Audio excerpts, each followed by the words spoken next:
Funding for Off 90 is provided in part by the Minnesota Arts and Cultural Heritage Fund and the citizens of Minnesota. Cruising your way next, Off 90. Some old theater drops get a new lease on life in Winona. We visit a gallery dedicated to a Rochester sculptor.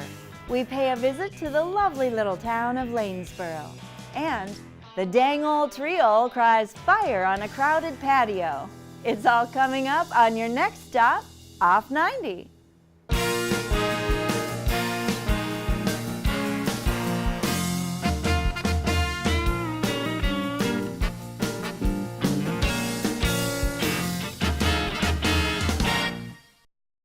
Hi, I'm Barbara Keith. Thanks for joining me on this trip, Off 90. Kimber Lawler restores theater drops. Recently, she was hired to restore several theater drops from a Masonic Temple in Winona. Kimber told us what it takes to bring these century-old theatrical relics back to life.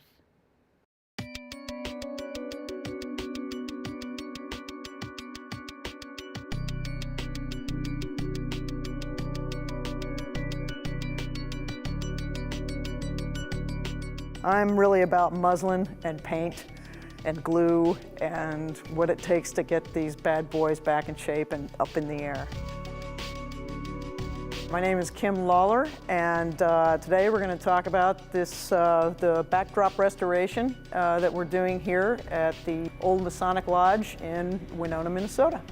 It is laying here because we have just rolled this one out. We've cleaned the back, and we're just about to start to get the soot off of the front. All of this paint is just literally dusting and falling off. So all of that, some of that is soot, some of that is black. Most of these backdrops that we have here were from the Scottish Rite, which goes up to the 32nd degree. The Masons used to have what we call different degrees, and an initiate would achieve these degrees as they became members over time. And each degree had a certain amount of, shall we say, moral plays to them, or things that were to be reminding them of their stature and what they had achieved.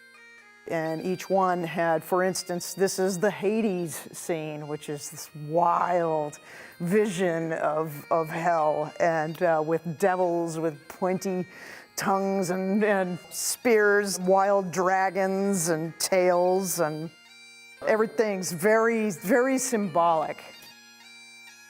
We're in the second phase of a multi-phase renovation of what was the former Masonic Theater here in Winona. The second and third floors have been, for about 20 years, shared art space with different groups. We had a couple things that made them unusable, including a need for a new roof that was leaking in on our historic Masonic Theater drops collection. So that had to be repaired. Then there was a discussion as to how we could make this a modern performing arts center and still keep some of the drops. Tonight I'm playing at the Masonic, which is a larger place and beautiful old space and got a lot of history in it. The sound is amazing. I've played there twice or maybe 3 times now.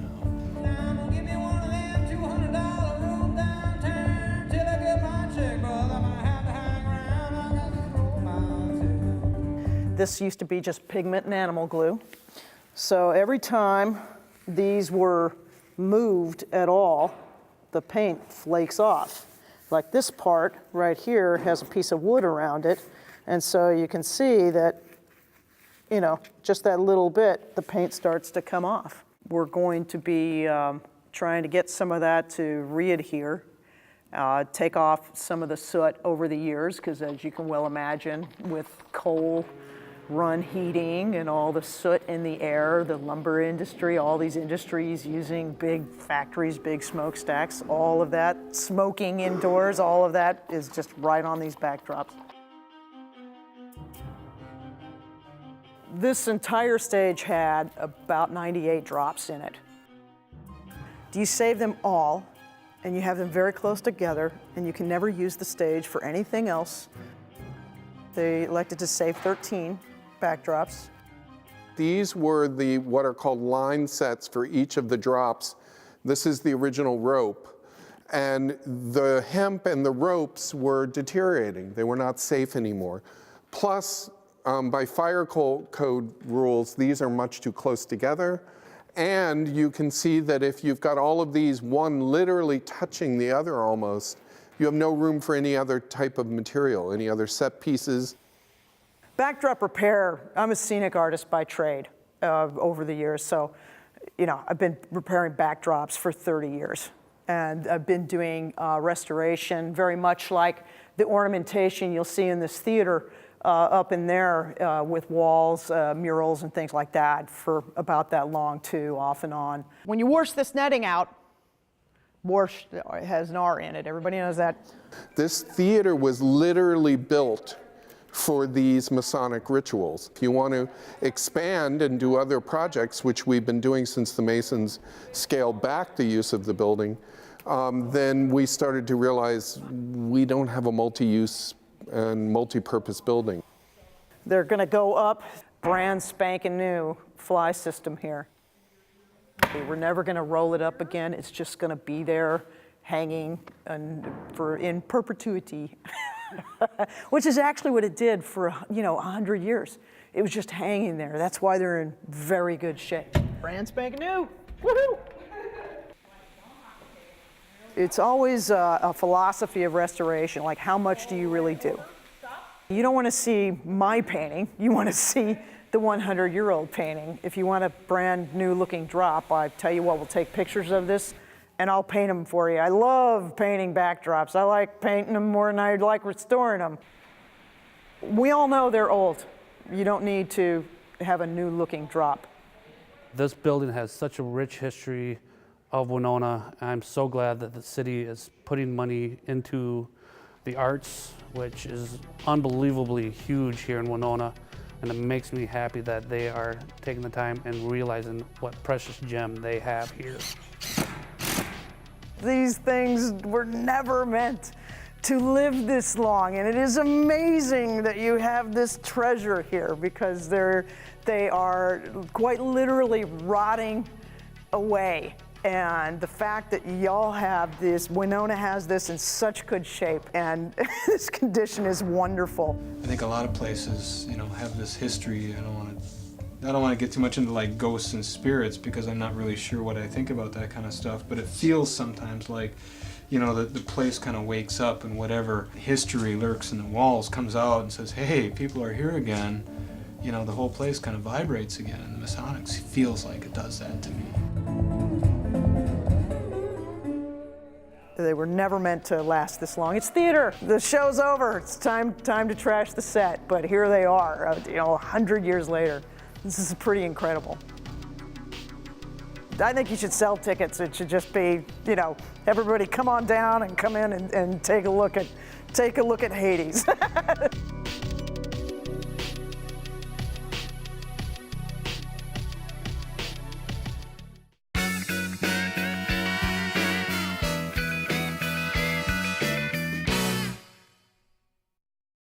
Rochester resident and sculptor Charles Gagnon left behind an enduring legacy after he passed away.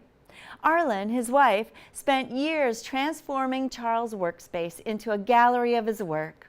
We toured the gallery and had a chat with Arlen. Here's what she had to say.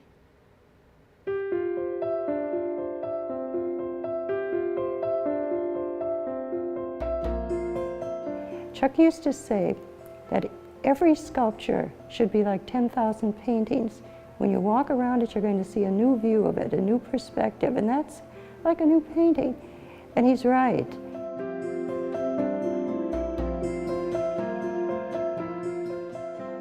My name is Arlen Gagnon. I'm the founder and director of the Charles Eugene Gagnon Museum and Sculpture Garden in Rochester, Minnesota. Our goal in the museum is to be an art museum, to be an educational museum, and to be a healing museum. All of these are related to the sculptures. People will be able to enjoy unique copyrighted bronze sculptures. All of them are permanent. They'll be able to see his drawings, which have never been shown before. We'll be able to have changing exhibitions which are related to inspirations in his life. So the sculptures are all very hopeful. Many of them are reaching and looking towards the sky and the heavens. The hands are his signature hands that are all open in prayer, again reaching toward the heavens for the unknowns.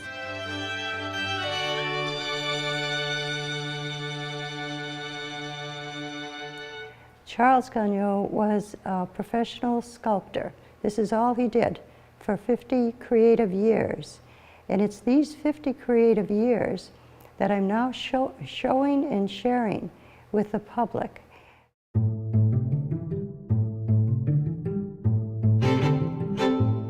The themes of the sculptures are the dance theme, the religious themes. They're all very hopeful, uplifting. One of the most popular themes in his career was the theme of peace. He never tired of creating sculptures that were uplifting and hopeful. He had 50 creative years of creating bronze sculpture. Wonderful commissions that are all over the world. He could have chosen to live anywhere, but he chose to live in Rochester because he told me that he had Minnesota roots here. He was born and raised in Minneapolis. He didn't want to give up the good people that are here. They are wonderful to live with. It's a very quiet environment, very peaceful, and it worked well for him. The first common thread, and I've noticed, is that oftentimes people will come in and they'll say one word, wow. And so I know immediately that it's a new experience. People come here for different reasons, and it is wonderful to be able to know that the sculpture is strong enough to speak to them. We're all human, and because all of the sculptures are figurative, people do have an immediate reaction and bonding to them. If they come back again and again, that's wonderful because it means that they're making friends. That's the reason for revisiting art museums, and that's also the mark of a great work of art, if it draws people back. It's my hope that the museum is welcoming, that people feel that this is a very positive experience, that it has given them hope in their lives if that's what they need, and it's given them peace.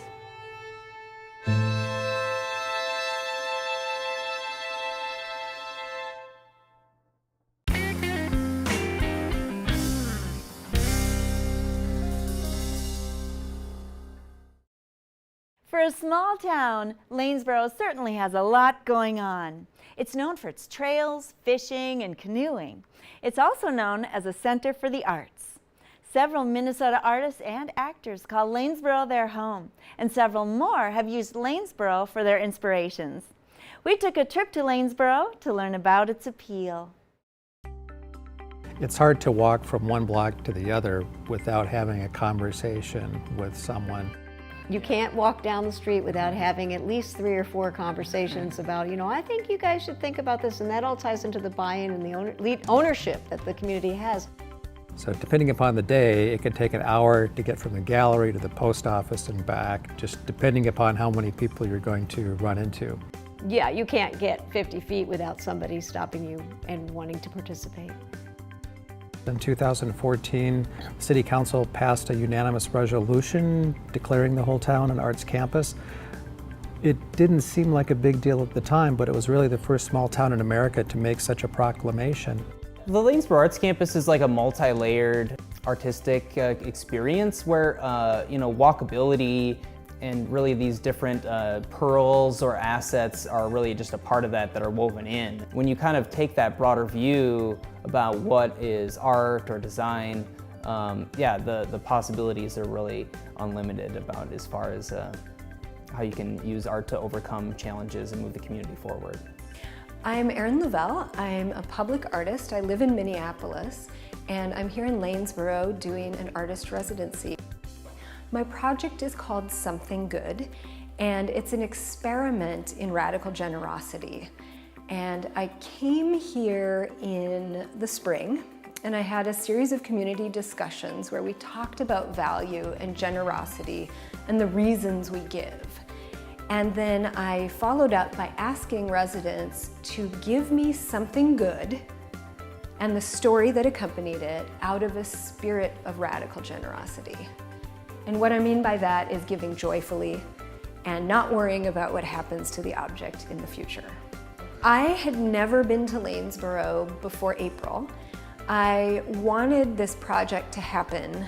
I did it once in Minneapolis at home, and it was an experiment and it was successful there. And I thought, I bet this could happen in a rural environment in a more meaningful way because you're exchanging goods between neighbors that may know each other. And so I applied for a bunch of residencies, and this is the first one that accepted my project. So that's why I'm here, and I love it. And view artists as community builders, culture bearers, problem solvers. The real magic is just people coming together and thinking creatively. And I think that Lanesboro Arts really helped lead the way in terms of visibility and marketing, and really promoting the positive aspects of the community, and specifically what arts and creativity can bring to a community profile.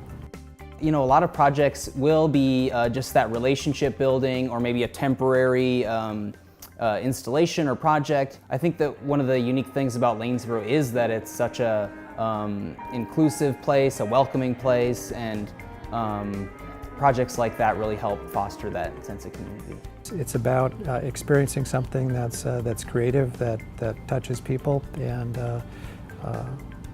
I think that's why, at its best, it can have so much impact on community. It can bring out the best in people and the best in people's hopes and dreams for the future. If I could share anything about my art, little insights about who I am with my art, I'd say that water has always been that thing that it's a safe zone for me. It's created comfort and release, and it's just the best place. It's always felt like home. With my work, I've always tried to express that joy I feel in the water and that comfort. And when I see it, it makes me feel like I'm being hugged sometimes, or it makes me remember the joyful parts of my life. Especially in this show, it's very nostalgic. It reminds me of my childhood and, you know, getting out and just feeling, never wanting to get out of the water. You know, those nights that, you know, the sun goes down, you start to get cold and you're like, ah, finally I have to get out of the water. So I got involved with Lanesboro Arts after I had a show at the Minnesota Marine Art Museum. They had seen my work and thought, hey, maybe this might be a really good match down here. So I applied, and then we got going. We have people, all kinds of people of all ages that come into the gallery, and many people are, oh, I'm not an artist, I wouldn't know what to do about it. And we talk about the symbiotic relationship between the maker and the viewer, and how, you know, we make the work and then we send it out into the world and hope that someone will appreciate it. Also, this concept of syncretistic vision, where you can be in any field, and if you can learn that flowing way where one thing leads to another without any preconceived notions, it will help you in any field. And coming into an art gallery and talking about that concept is helpful to people in all walks of life. So we're all about making the arts as big and influential and accessible as we can. The youth education programming that we do is, it's not focused on fine art material specifically. We use a lot of recycled materials as well. So a lot of those pieces people might not normally think of as art, but then put in different places creates this place or this excitement and really revitalizes spaces in town. So that's pretty special. When you ask folks, you know, what they think public art is, they think about murals and they think about sculptures and statues and those kinds of things. I would say they're visionaries in the way that they approach these residencies, and I'm really grateful that the town welcomed me and my creative exchange and storytelling project as art, and that people really embraced that.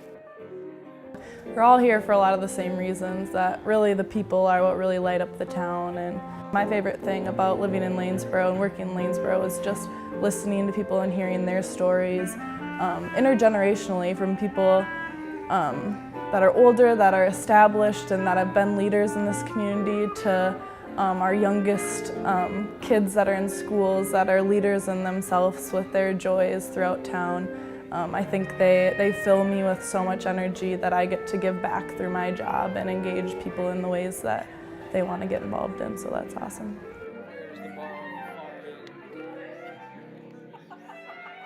nice. She's really proud of you guys.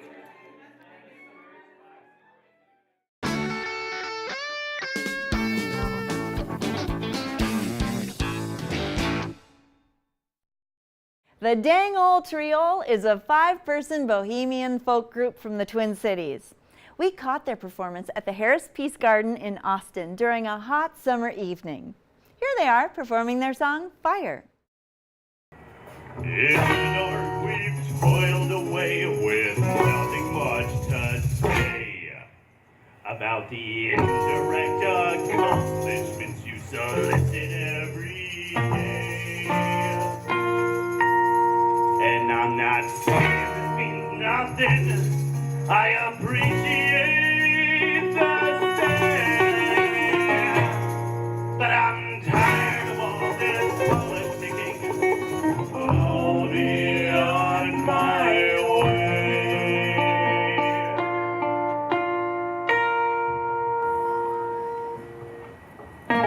The world's a tired,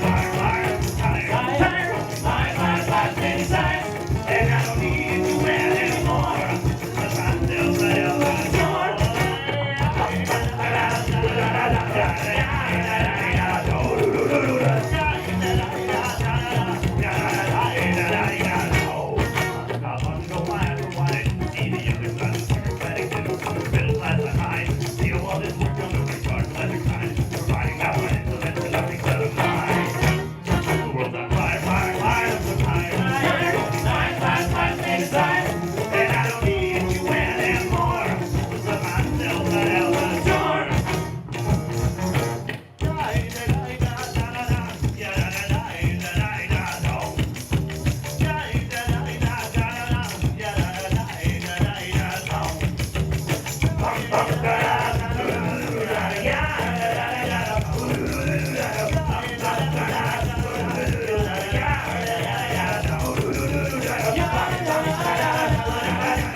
Thank you all very much. Let's not call fire by Richard on trumpet. Thanks so much.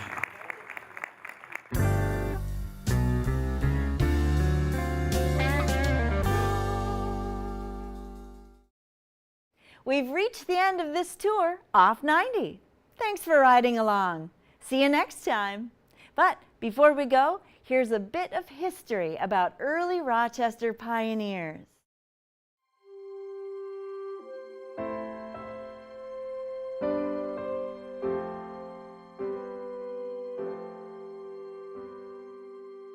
Rochester wouldn't exist today without the pioneers who settled it and shaped its growth. Brothers Joseph and George Stoppel immigrated to the United States from Germany in the mid-1840s. Upon learning of good land in Minnesota, they brought their families from Ohio to the small town of Rochester by ox cart in 1856. Caves dug into the hillsides on their property provided shelter that first year. Joseph's home, serving as the first school in the area, became a social gathering spot. And as the first lime kiln operator in the county, Joseph produced material that went into many of Rochester's earliest buildings. A contemporary of the Stoppels was Ellen Bisbee. Born in New York in 1836, she made her way to Rochester along with her first husband, Stiles P. Jones. After his death in 1861, Bisbee managed their farmland and eventually became a lawyer. Described as a very brilliant woman who was very independent and forceful, she remained in Rochester until 1889.